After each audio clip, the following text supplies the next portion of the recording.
focus sur un événement de sport qu'on aime beaucoup dans la région, le Trail des 2B. On en parle avec vous, Karine Baillet. Vous êtes organisatrice, bonjour.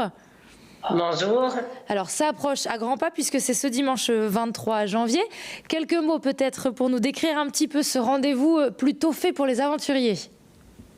Alors, aventurier, pour ceux qui ont envie de courir en pleine nature surtout, en fait, il s'agit d'un événement qui va se passer le 23 janvier, donc le week-end prochain.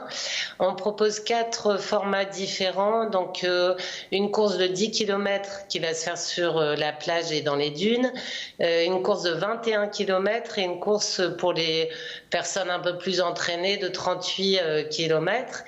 Et une 4e à ne pas oublier pour les enfants, 3,5 km. Donc vous voyez quelques images qui passent avec notamment un départ où il y a toujours beaucoup d'ambiance, et ça n'est pas que pour des aventuriers, ça s'adresse aussi à toutes celles et tous ceux qui ont envie de se retrouver à plusieurs en pleine nature pour faire la course qui lui convient. En tout cas, c'est des belles images qu'on voit là de l'année 2019.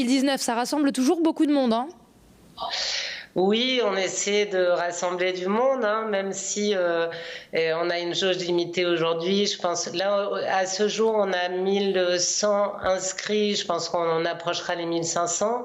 C'est une course, alors hors Covid, où on avait le double de participants, mais l'idée, c'est vraiment de se faire plaisir, pour nos organisateurs, de donner du plaisir à tous nos participants, et il est encore temps de s'inscrire. Alors pour le côté aventurier, hein, ce que je voulais dire par là aussi, c'est qu'il y a un peu cette différence entre le sable mou des dunes, le sable dur de la plage, et puis il y a aussi la météo qui est pas forcément la plus idéale pour courir. Et c'est ça aussi qui donne un peu de spectacle parfois. Oui, c'est le charme de cette course-là. C'est vrai que c'est en janvier. Alors, on a eu des éditions avec du vent, notamment celle qu'on voit en image. Mais si on regarde aujourd'hui le temps, on a quand même des belles météos. Et puis, quand on est à l'effort, on n'a pas froid.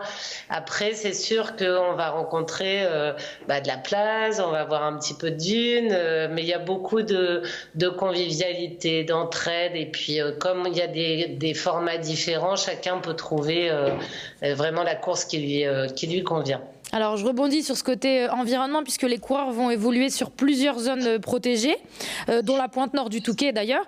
Ça implique de faire attention, et c'est quelque chose que vous leur rappelez d'ailleurs au briefing.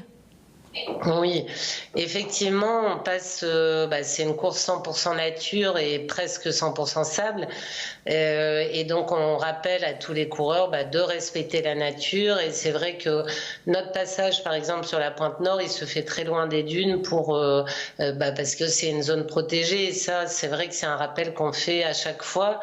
Et il faut savoir que les participants de ce genre de course sont sensibles à la nature, et voilà, l'idée c'est de la parcourir mais sans laisser de traces. Alors quelques mots sur l'équipe, parce que c'est quand même beaucoup de bénévoles. C'est combien de personnes pour encadrer cet événement ? Alors on est un petit 80 personnes, donc c'est vrai qu'il y a une grande majorité de bénévoles qui vont être sur le parcours, qui vont ouvrir les courses, qui vont vérifier le balisage. On a des ravitaillements, on a aussi quelques traversées qui concernent surtout le 38 km, donc une grande équipe d'organisation avec des jeunes, des moins jeunes, et on adore être là, organiser, se retrouver aussi nous pour organiser, être au service des participants. Alors qu'en est-il de l'Eco Challenge Trail 2.0 ? Alors ça, c'est une édition qu'on a lancée l'an dernier, donc à la même époque, parce que on pouvait pas organiser d'événements physiques. Donc on a proposé une trace où on a mis sur internet le tracé des courses que les coureurs vont faire le week-end prochain. Et puis on a reçu plein de chronos de gens qui l'ont fait à l'horaire et le jour où ils souhaitaient y participer. Et voilà, c'était notre manière d'organiser une course et de s'adapter aux conditions, en tout cas de l'année dernière. Voilà pour cette course qui aura donc lieu ce dimanche 23 janvier. Et vous l'avez dit, il y a encore des places, donc on peut encore s'inscrire. J'en profite d'ailleurs pour préciser qu'on fait gagner quelques dossards sur notre site internet. Donc vous y allez, www.weo.fr. Dans la rubrique jeux, il y a juste à s'inscrire et puis ensuite il y aura des tirés au sort. Merci beaucoup Karine.